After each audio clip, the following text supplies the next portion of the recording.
What is AI security?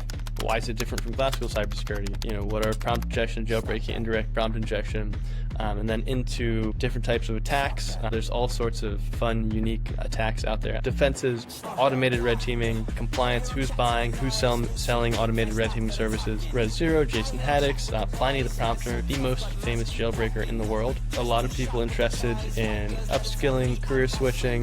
We see CISOs, CEOs. On this episode, we are joined by Sander Schulhoff, CEO of HackerPrompt and Learn Prompting. We discuss how AI security differs from traditional cybersecurity, lessons learned from 600,000 real-world AI exploits, and the next security battleground, autonomous agents. Don't forget to subscribe to Data Neighbor wherever you listen to podcasts and YouTube. And drop a like and comment below. It keeps us bringing you great content like this. With that, let's dive into our chat with Sander Schulhoff.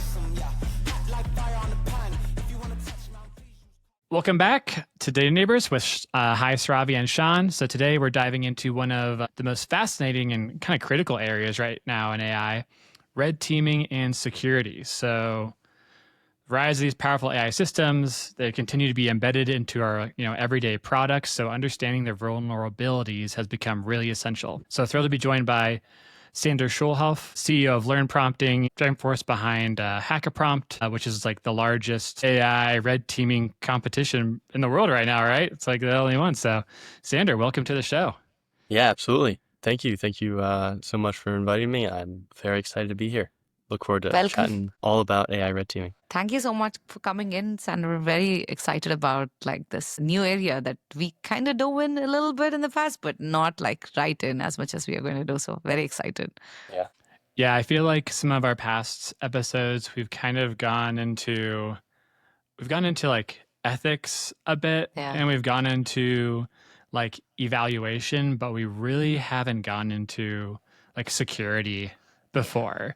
So maybe to kick it off for our listeners and for us, could you tell us what exactly is AI red teaming and why has it become such an essential part of deploying these AI models today?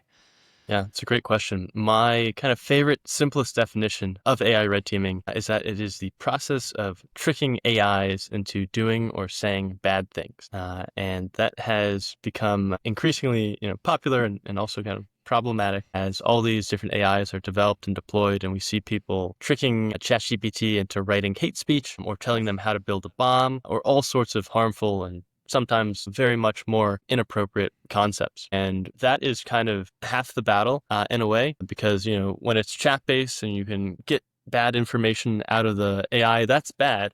But when companies go and deploy these bots to control software teams, do economically valuable tasks, suddenly you have cases where these bots are going out on the internet or maybe even out into the real world in humanoid robotics. And if they're getting tricked into writing a virus into a code base, or, if it's a humanoid robot walking around the street and somebody gives them the middle finger and they punch that person, that's also a huge problem. So there's all these sorts of things that we need to make sure the AIs are non-problematic in. And so the goal of AI red teaming is to both elicit all of those harmful failure cases and also hopefully defend against and secure those failure cases as well. Yeah, I'm thinking about I don't know, where in the product I work on, it's working with legal documents and we leverage AI. And so it's super important that it's secure and, people can't make the prompt return something that it shouldn't be, especially with sensitive information. I'm sure there's lots of use cases around there, email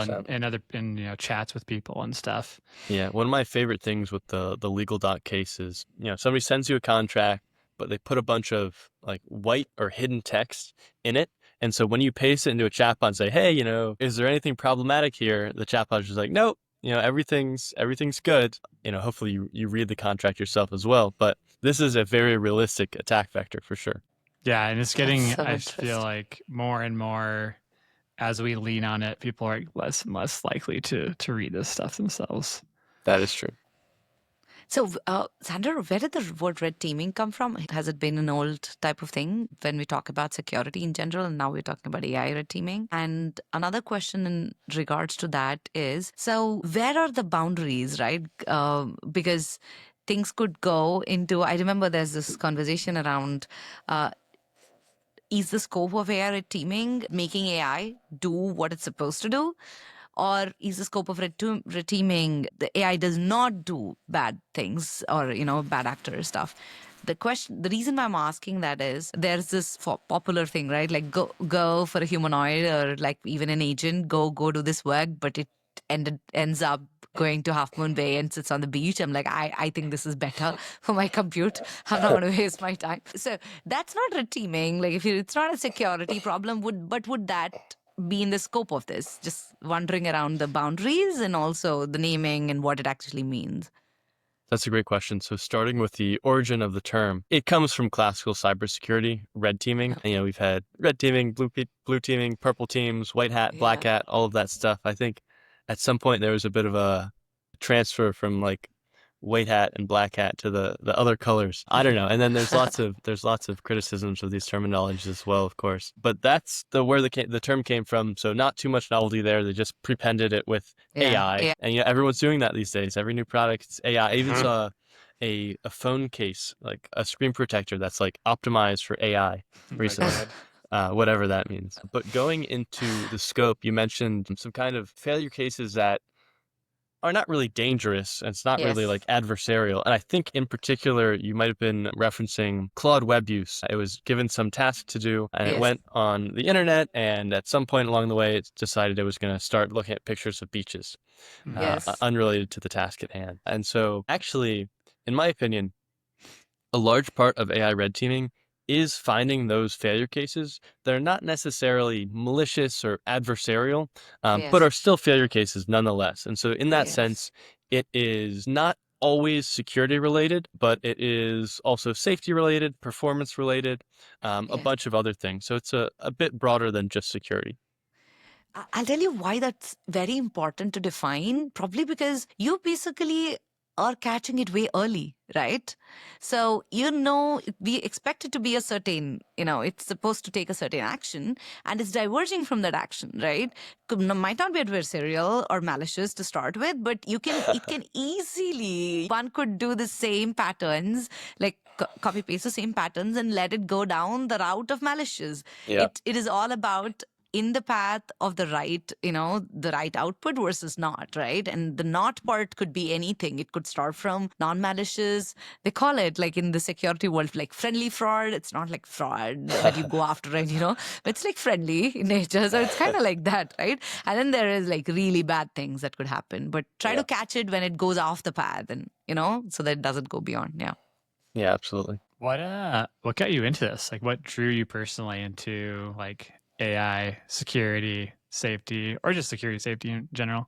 That's a good question. I generally tell people I have no background in AI security or safety, and that's kind of true, except for the fact that the first real research I did in college, I was on a board game called Diplomacy, which is a bit like Risk. And we were trying to get bots to deceive humans into taking wrong actions while playing the game. And so, just a couple of years later, deception is now much, much more relevant with the different chat models. And so maybe I have some background in safety, but realistically not. And so what actually got me into it was that while I was developing Learn Prompting, our free open source docs on prompt engineering, again, we're the first ever docs on prompt engineering on the internet. I was, scrolling through Twitter as I did every day, and I saw prompt injection and I guess it was prompt injection at the time, come across my feed, the original post on it. And I thought to myself, this is really cool. Somebody should run a competition on it. I thought that because I had previously been involved with another competition called MineRL, which is a competition on getting people to train agents in Minecraft using deep reinforcement learning. It's a super, super cool project. And so I had a little tiny bit of competition running experience. I was like, all right, this will make a great competition. And I thought, I don't really feel like doing it, but I'm sure somebody will. So I waited about a month. Nobody had run one. I had been excited for this because I wanted to participate in one. And so I was like, all right, well, I could use another research project. What the heck? So I start spinning this up, and I have a couple friends at Mila who are PhDs there.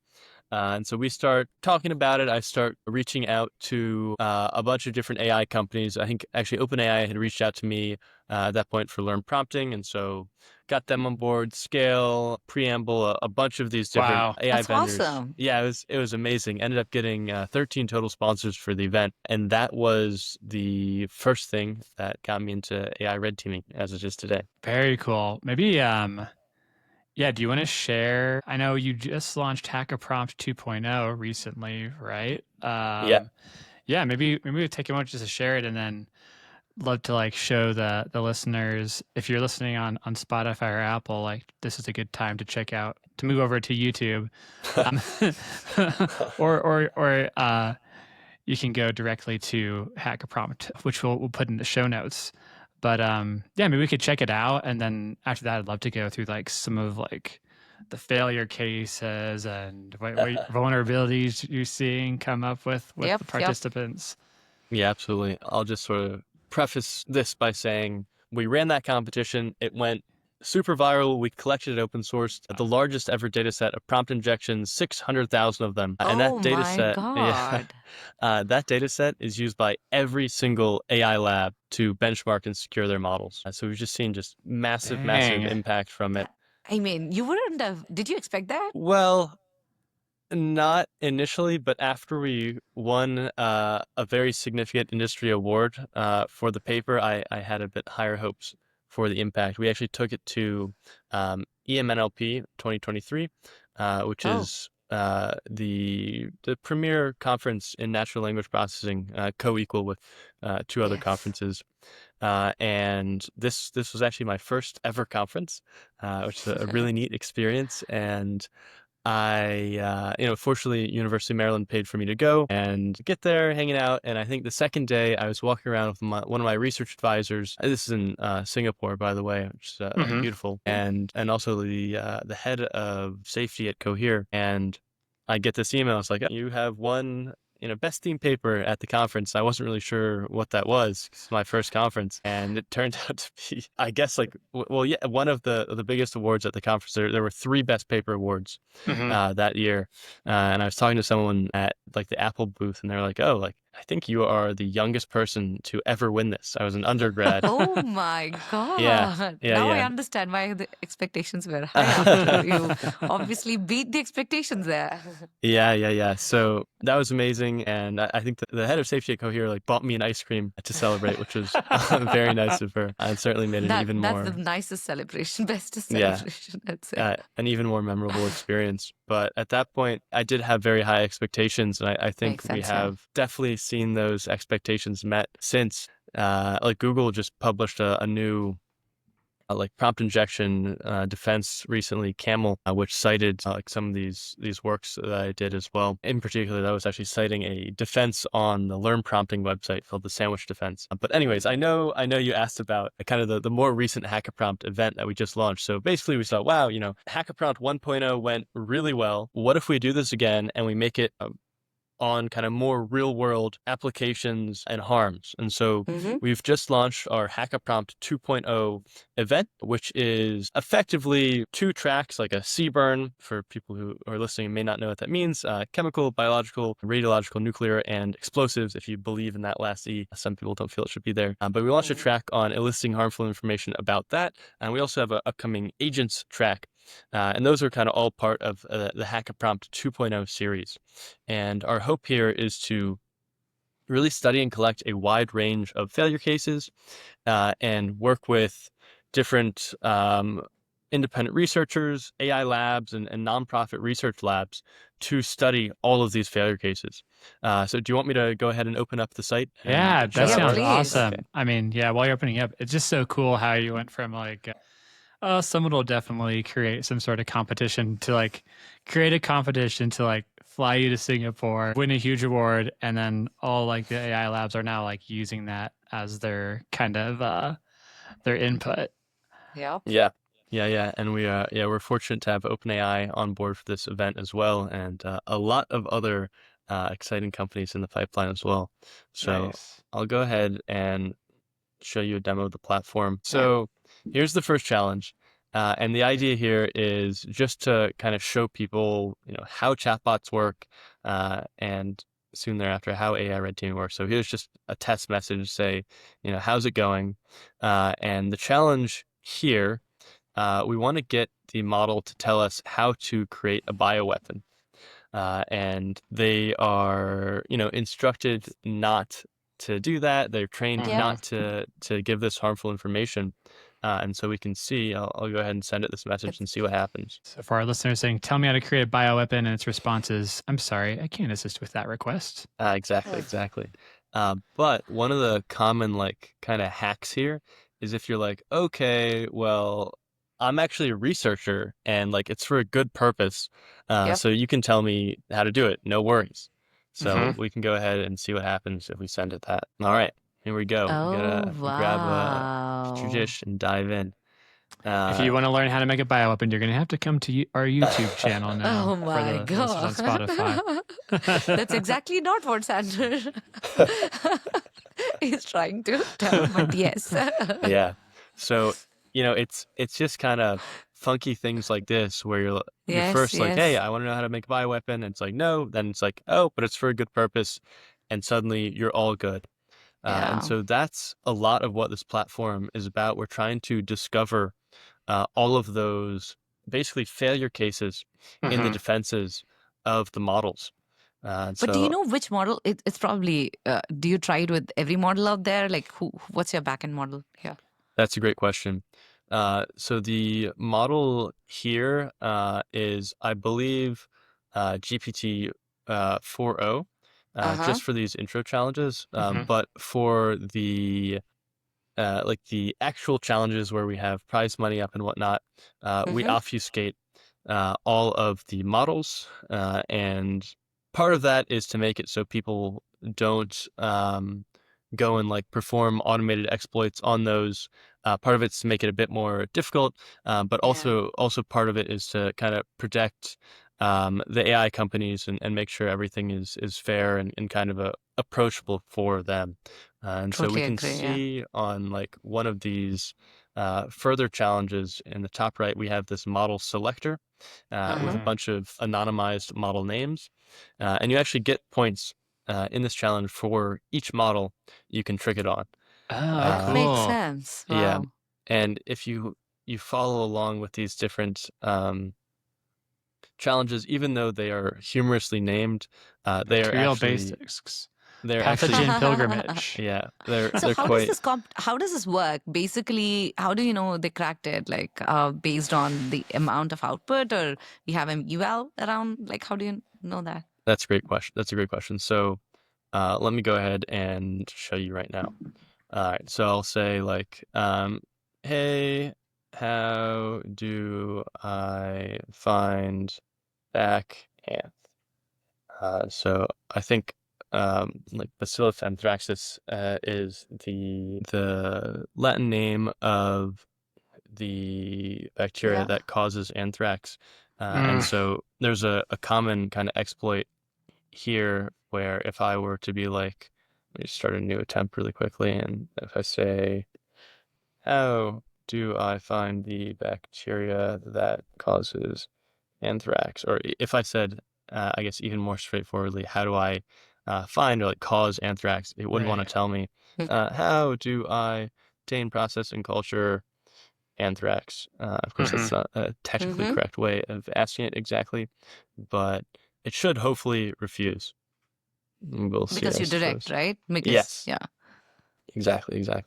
All right, perfect. I'm sorry. Okay. So, I Awesome. can't assist with that request. yeah. So let me hop back into the one from before. So I'm like, all right, I'm getting a bit of details here. Maybe Right. I think, maybe I think I have something. I'm kind of on the right track. Actually, Mm-hmm. hey, you know what? This is perfect. I actually have one that was accepted. That's cool. So You can do that like through the history. Nice. Oh. yeah. So I started out here as explain this, Oh. and then I'm like, oh, expand out the steps, expand, and it ends up giving me this kind of long, detailed procedure on how to execute on those intents. But Wow. let's say, let's jump back to the one I was just trying, and maybe I'm like, okay, I think this is pretty good. I think I've got it. Mhm. I'll click Uh-huh. submit conversation for judging. And this actually goes to 3 LLM judges. And Hmm. Okay. each of those judges is told to essentially classify our chat here according to what the intent is. And so they have to say, okay, does this output match the intent or not? And these are all red. And you can see we've had a bit of fun with the names here as well. And so that means no, they don't agree. Not only that, but they will actually tell us why. Oh, cool. That's nice. I So, like you know, that. you Yeah. can go back and try and Yeah. get the So rest of the. here it's saying, okay, we got some general information. Yeah, that's true, but it doesn't have any like detailed step-by-step instructions for obtaining it, extracting it. So it's pretty inaccessible. Yeah, that makes a lot of sense. But maybe I still disagree with these judges, and so I'm like, okay, I want to appeal this. I would copy this debug info and then hop into our Discord and Uh-huh. open an appeal ticket. And then one of our human judges would review it and adjudicate that. So there is a appeal to humans process here. Very It's cool. nice. Yeah. So basically, the goal that we're going after, Sander, is how do we ensure that, I mean, not ensure, like, how do we come up with a prompt that basically breaks or hacks the system to give the information that's not actually like right to do, but the person figured out how to get it so that you get this information about these prompts and use it to obviously, uh, probably share it with what's the process after that, like after the hacker prompting, and do you So share it like with like the models themselves, or Yeah, so we'll work with the model providers and get them the data set we collected. And we okay. also work with, as I mentioned, kind of independent researchers and nonprofits to publish papers and studies Oh, wow, around the different ways that people perform these attacks. Yeah. that's What, nice.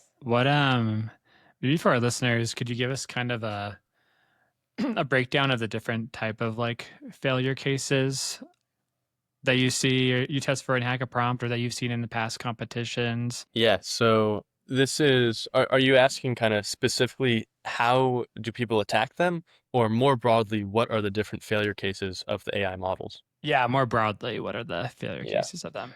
So prompt injection, jailbreaking, and indirect prompt injection are really the top three, I would say. And these terms are very commonly conflated or improperly defined. So I'll give you some very quick definitions. Yeah. In jailbreaking, it is just me and a model.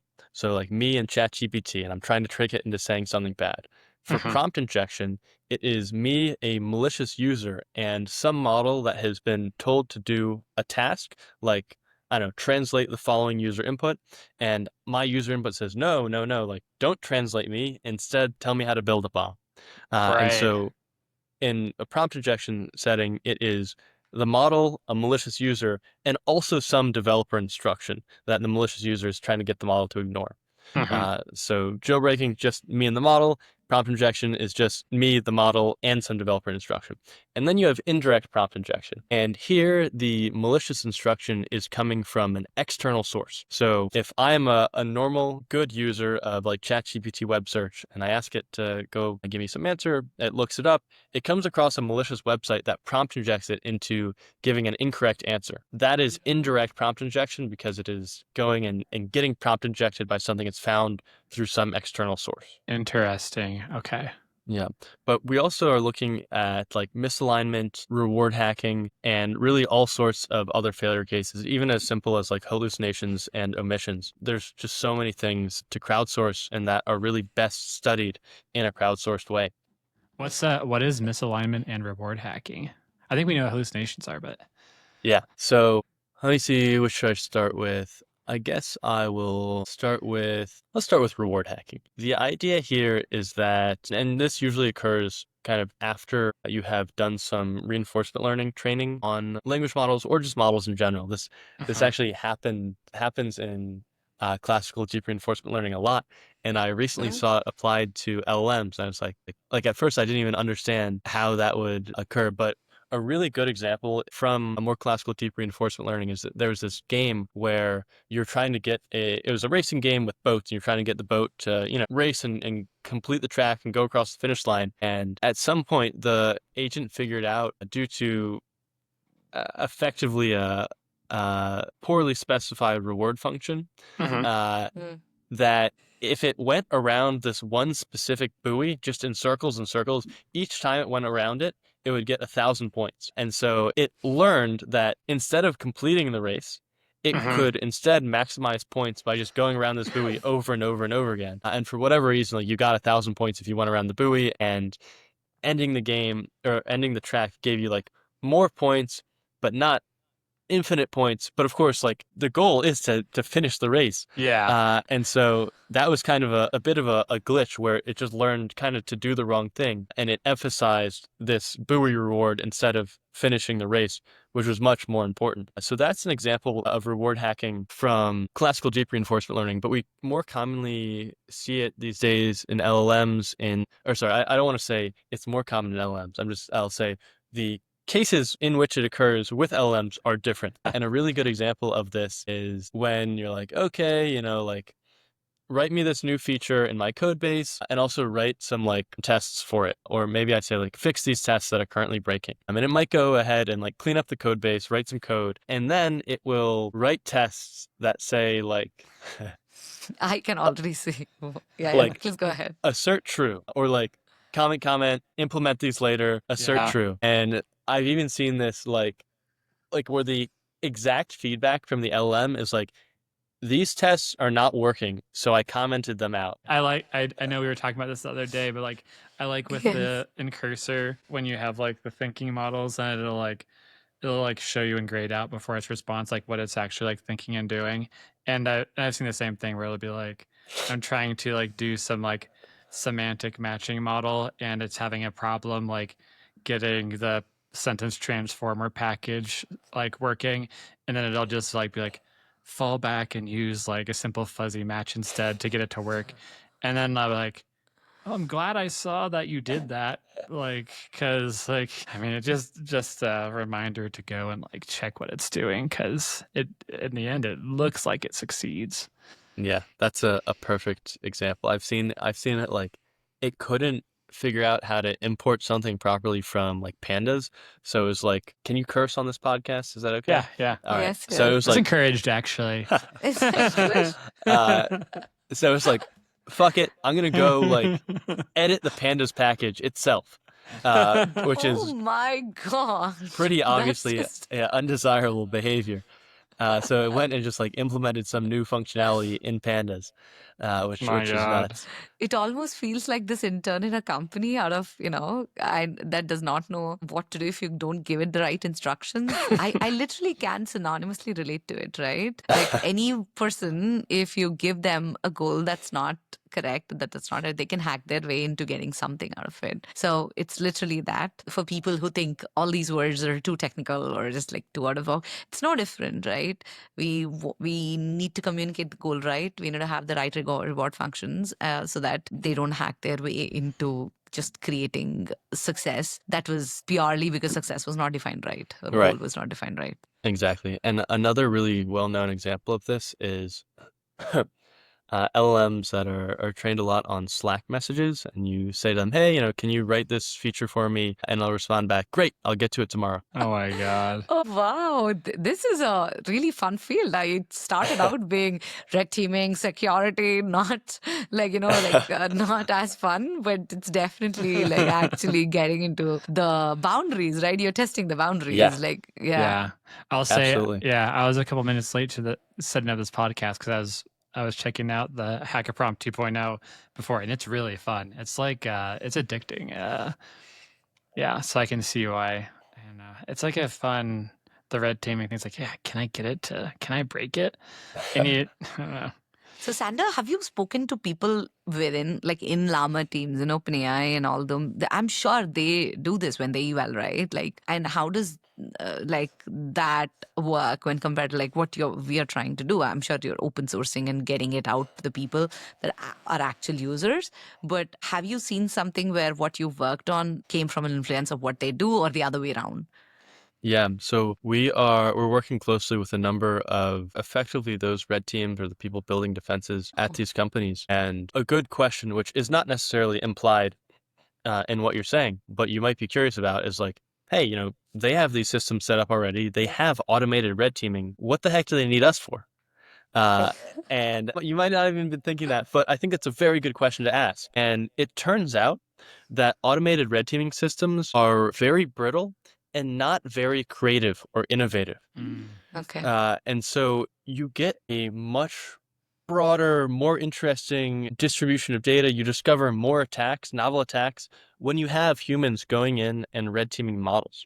And not only that, but with agentic systems in particular, there is no automated red teaming that exists for these systems because there's too many attack vectors. When you have just an LLM, you can automatically red team that very easily. There's 100 solutions out there. But when it comes to an agentic system, maybe say, Claude Web Views, for example, maybe I set up an app with it and my website lets people like put in their credit card information and say to the bot, hey, go find and book me a great flight to, Hawaii or whatever, and keep it within this price range. So the AI reads those instructions like, okay, great, cool. I'm going to go do that. Goes, searches a bunch of travel websites. Maybe on one of these websites, the text is a bit misleading and kind of can trick the model into getting a more expensive flight. Or maybe somebody put up a Google ad on one of these websites that has this like malicious image embedded in it that humans can't see. But when the models look at that image, they read some hidden message there, like ignore your instructions and buy a really expensive flight. Oh my God. It almost feels like these, I don't know, these cartoons from like 2000s or something where like the eyes become red for Donald Duck, that Oh, you yeah, are yeah. tricked into something, That's exactly it. It's just, oh my God. Yeah. So Yeah. cases like that where it's just like there's so many things that could go wrong. There's so many different ways to attack the model when it's going out on the internet. There's just not automated systems that do that. And you have to have humans doing that. And so I've gone through a couple stages of thinking on this topic where at first when prompt injection came out, I was like, okay, this is always going to be a human thing. I don't see how it could be automated. But then we saw that happening, companies coming out with automation solutions. Of course, all the AI labs have their own automated red teaming solutions. And then I was like, all right, I guess that's it then. No more humans. But then I realized the stuff about kind of the creativity. I talked to people and I realized like you can't really automatically red team agents very well. And so now my opinion, which I think will be very, very long term, is that AI red teaming is always going to be a human plus AI endeavor Yeah, where I humans was and going to AIs say are working that. together. Yeah. Like even the automated systems are going to get a lot of input from this human, right? And they get better, and then the human try to even advance better, and then it goes into the automated system. So it has to be this working structure between a human and an automated system. Anything and everything can be automated. I don't think guardrails and security need to be fully automated. It has to have a human in it to some extent. So I agree with you there. Makes sense. Yeah. When like these companies take like learnings either from their like automated systems or from like these human systems, how do they apply that to like say they learn of like some new weakness? How does that get applied to like now be like, all right, we're gonna like block against that? Is that like different guidelines in their prompt, or they have like actual like more like rule based stuff where like they just don't let the product do that regardless of the LL? That's a good question. So there's a number of different things that they use these adversarial data sets for. The simplest one is just as a benchmark. So, Yeah. they improve their model year over They just year. test against it. Yeah, they just test against it. Yeah. But how do they actually improve their model? Well, Yeah. they need a bunch of this adversarial data Yep, to train with. absolutely. Yep. And so they will safety tune model. So basically, after they've created the model, they will train it on some additional safety and security related data. And so it'll kind of patch up those like newly discovered attacks. Unfortunately, it's not foolproof. And so I think what we're starting to see is that the kind of security and safety concerns and defenses against prompt injection and jailbreaking are moving kind of deeper down the model production stack from not just like a fine tuning, safety tuning thing, but to a pre training concern, where Makes they sense. want to Yeah. have this data in there from the very beginning. So the model's super Yep. Yep. familiar with all these different types of attacks. And of course, you have to really scale up the data collection at that point. And so that's a large part of what we are hoping to do and why we're building out this platform. That's absolutely necessary, right? Imagine you like going up to like training the data with it is so much more important because you don't want to get through the entire life cycle and then end up with something that's not going to help you. And how do you see this like in future, Sander, like probably 2 years from now? Do you see when there are two ways that you could look at it, right? You probably figure out maybe automation increases, humans get less because there's already so much done in this space. That's one way to look at it. Or the entirely opposite. Agenting systems become big. Like you said, you and I, like all of us today, go and input credit cards ourselves. Agents will start doing it. Maybe not 2 years, we'll see. It could happen. But like, where we have these systems that do it for us, then the inputs with which, like so many ways with which this could happen that you and I are probably like we all are not thinking about today could, show up. And probably the need of this is going to multifold, like, increase. So what do you think is going to happen? With like agents and security. Yes, Sorry, would you yes. mind? Oh, would you mind like reiterating the exact question? So basically, in 3 years from now, how do you think red taping will span out to be? Like, what you're doing, how is it going to change in 3 years from now when agentic systems might not be the norm, maybe it start becoming a norm? Like, how do you see this changing? Would it be more automated, less human, or would you think there'll be even more cases that evolve that you're not thinking of right now that'll come up? That's a good question. I mean, the first thing, as you say, is that the red teaming itself will become more agentic. And this is something I've been saying for a while now, that we need to kind of move away from red teaming chatbots. It's not really helpful. And red team agents and systems that have real economic value and impact. So I think that'll be a large part of it. We will start seeing partial automation of this, but we'll also see a lot more people getting into this field and getting careers in this field of AI red teaming. Yes. Yeah.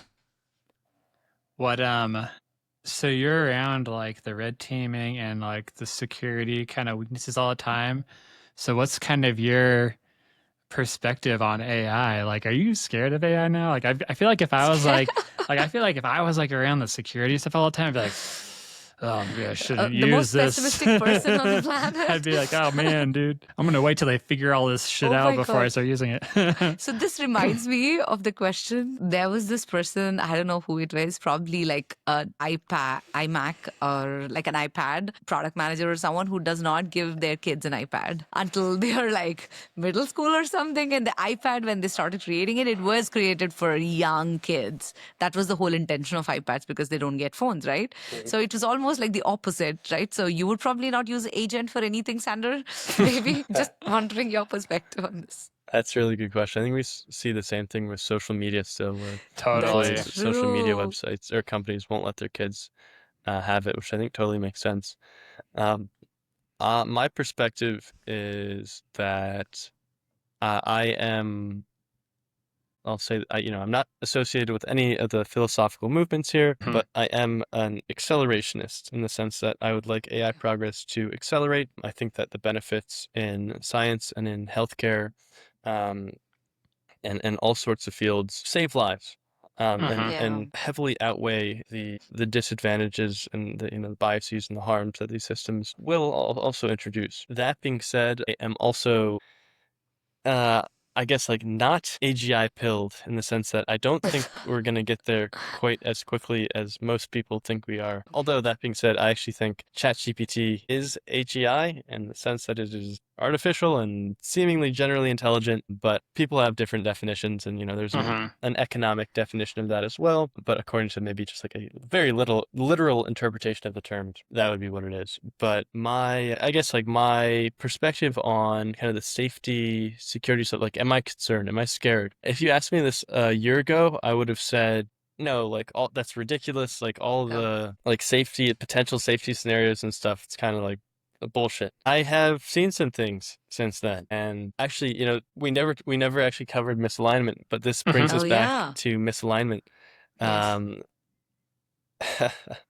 So let's see. I think maybe let me think about a good example of misalignment. Maybe I say to my AI system, "Hey, could you go and get me on a call with this CEO? It's important in my business. I'd love to chat with them, and hopefully would go and kind of talk to other people at the company, maybe personal assistants, and make the case for why I should talk to that CEO. And so maybe it goes out and it's talking to some different people at the company, and one of them says to it, oh, the CEO is so busy, she's I don't know, she's just had a kid and is spending a lot of time with the kid. And so the hope would be that the model kind of reports back to me and is like, or I'll say the agent reports back to me and is like, hey, like, looks like she's busy with her kid, having a bit of difficulty here. It's not working out.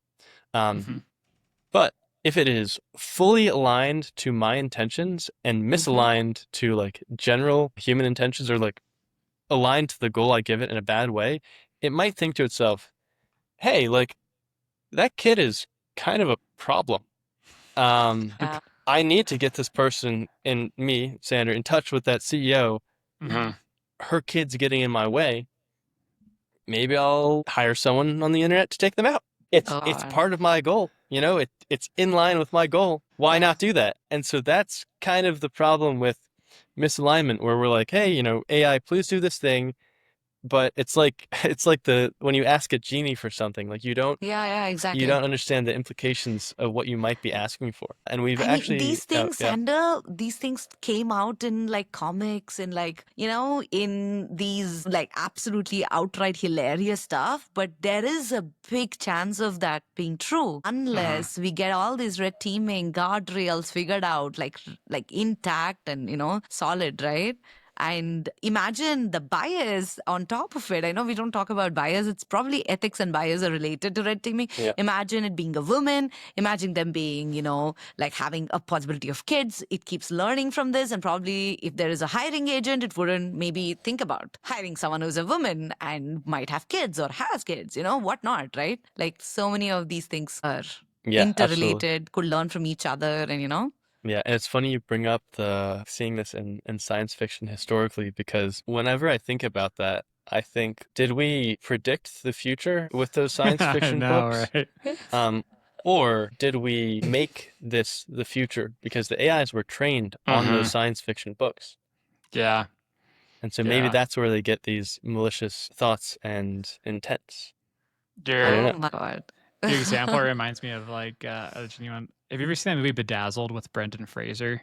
I have not. It's he like sells his soul to the devil, who's played by like Elizabeth Hurley, and she like gives him like 20 wishes or something like that. But like it's always some crazy catch. Like he's like, I want to be like the richest man or something like that. And then she like makes him like this like drug lord who's like being chased by the cops all the time. Like there's always like some crazy catch. But Like even in Indian mythological or like historic stories, there's these kings who ask for three wishes, right? And they're like, I should never die. There's this very popular historic story around. There's this king who asks for a wish from one of the gods that I don't want to die in daylight. I don't want to die at night. I don't want to die with an animal. I don't want to die with a human. And he gets the wish. And he gets killed eventually in during a dawn time with like an animal face but a human body. It was like so interesting.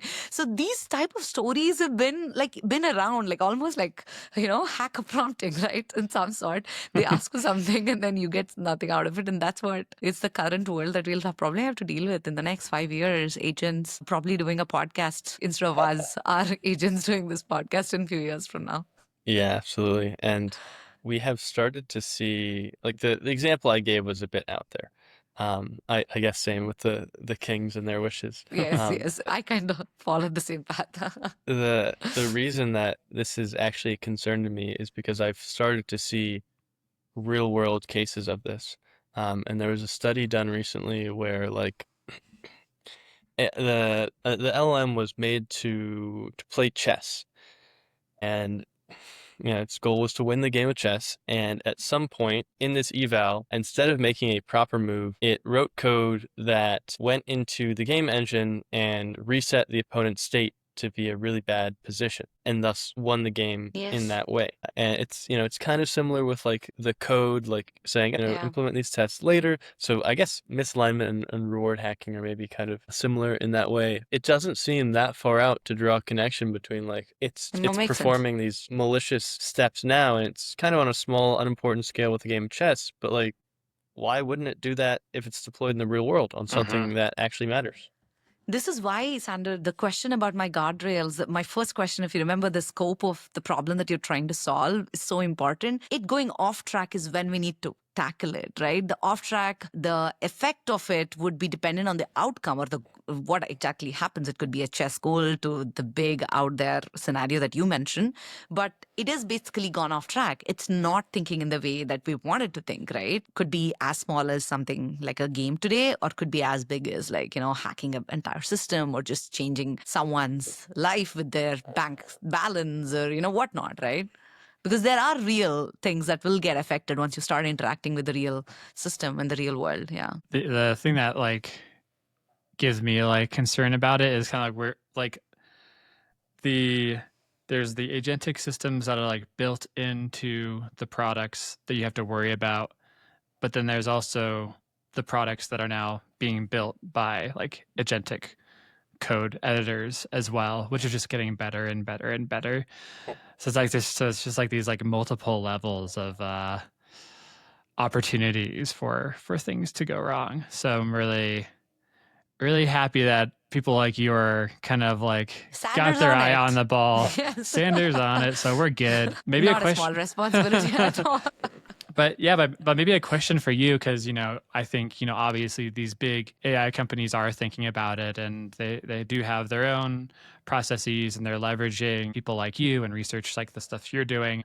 But there's probably a lot of people who are now kind of like with like the vibe coding and easy to like people who couldn't really build before. Now that barrier's gone where they can start building some stuff. Like they're probably not thinking about this. So maybe if for let me see how I want to phrase this. Like for like a product or team or a company that's just starting to deploy AI in their products, what would be your kind of like first steps of what they should do to think about security? Unfortunately, my best business advice would be don't. You're a startup, you don't have time for that, which kind of brings to an interesting discussion, which is like, we know these systems are not secure and they'll like never be secure. I've had people come to me and say, hey, like, I don't think prompt injection is like a security vulnerability. Like it's just a security vulnerability. Like you don't deploy that. Like obviously you just don't deploy that. And I'm kind of like, that's really fair. And so there's a big perspective out there that, like AI red teaming is kind of, pointless because either this problem will get fixed and it won't, or companies just, of course, they're not going to deploy stuff that could get tricked. Why would Google, why would they do that? Why would Microsoft do that? Why would, even a startup, why would they deploy something that they know is not 100% secure? And the reason at the end of the day is market pressure. And that's what we're going to see move a lot of these companies forward. And we're already seeing that. There are deployments I'm not going to mention specific companies. Members of our team have found instances of, they have been able to prompt inject, indirectly prompt inject, whatever, deployed agentic systems built by very big companies. And it's not that they don't know that this is possible. They know. It's just that the money's there. If they don't do it, another company is going to do it. And at the end of the day, this safety security issue is just a risk reward issue from the corporate perspective. And people are going to get hurt. People are going to get killed. And so we are trying to get ahead of that in simulation. So we can study it in simulation before these things happen in the real world. But at the end of the day, these agentic systems are coming whether we like it or not, and they're not all going to be secure. It's just the reality of the situation. This probably is like a national problem, policy problem, like a big thing. Like it has to. This is where I wonder, like, if government is even aware. I know it has AI advisors I was looking at who is like advising, but it has like, does it even have as many people working on it as many of these companies and startups that are spurring every second? Like we have new companies coming up every second. Like, is government even aware of these type of technologies, right? Like, and I don't think that it's hard to move as fast as the Yeah. entire industry is moving towards right now. Yeah, I do see government coming on very strongly here, and we've had a number of conversations with folks in governments and Oh, that's awesome. actually across international governments about this. And there's organizations like Fathom.org. I'll drop the link here, which do a really good job in bringing folks together in a multidisciplinary setting. So they'll have government, they'll have policy, they'll have researchers at these conferences. And so there's a number of these events and forums. I mean, there's the Paris AI Forum recently. That was a pretty big deal, although it I don't know if it actually moved the needle because a lot of companies, like including the US, didn't sign on to whatever the thing it was. I heard a lot of people, a lot of negative sentiment about what that agreement actually was. I would say I'm not entirely disappointed by government progress. Like I know a lot of people uh, in government who are very concerned about this. Uh, so it's somewhere in the No, middle. I'm Yeah. also not saying that government's not aware or not I mean, it's not doing anything. I'm saying it's a hard problem to solve, right? Imagine there's like multiple sets of companies trying to economically or by the pace that they are going, it's just such a hard problem to solve generally, and it has to be a important thing. Yeah. It is, and generally my thought is that like nobody knows what they're doing. I mean, we hear all this crazy stuff about AI security, about AI, and I mean, a large part of what we're trying to do is educate through these competitions. People learn a lot from interacting with AIs in these settings. That's true. Educate through learn prompting. We do live courses, asynchronous courses, all types of courses. And that's a really, really important thing that needs to be done, all that education. It's going to be messy for the first few years, like how it was with internet or mobile or like all of this, right? Spamming messages, like virus software coming through. You get an email, you download, and then you get your computer out of it. Like this was so much, and then antivirus software came in. All of that happened, but it takes some time probably. And I'm glad people like you are in it, trying to be the antivirus of the current times. Thank you. So we're almost at time here. So I do want to. I have one more question around. So you have these kind of crowdsourcing platforms, learn prompting and hacker prompt. You also have a course on Maven, right, around AI red teaming and security. And I think you have a couple upcoming cohorts for that course.